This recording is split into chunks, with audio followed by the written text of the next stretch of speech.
Hey guys, welcome to section 2 of Angular 4 front to back, setup and file structure. So the first thing we're going to be doing is we're going to set up our development environment, and I'll talk a little bit about what that includes in a second.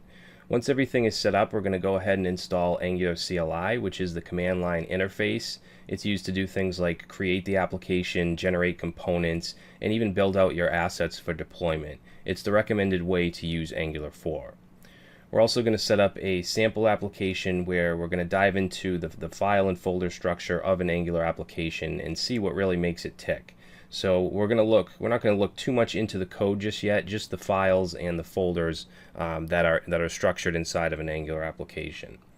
Now, even though we'll mostly be using the CLI tool, I do want to show you how to set up Angular 4 using the Quick Start seed, which is basically a boilerplate to start from. We'll download it from GitHub, we'll install it, and we'll take a quick look at the files.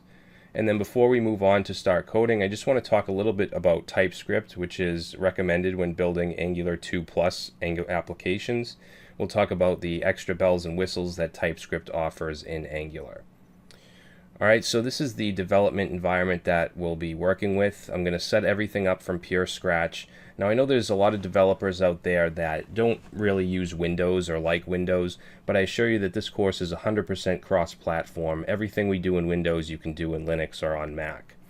So all you need to have installed is Node.js, which is a JavaScript runtime that comes with NPM or Node Package Manager. This is what we'll be using to install the Angular CLI and its dependencies.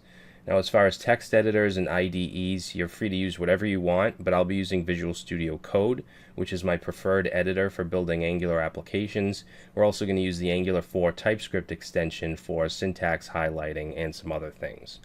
Now, we'll be working in the command line quite a bit with Angular CLI. I'm not a fan of the default Windows command line or PowerShell, so I'm going to install a tool called Git Bash, which gives us some extra Unix-based commands.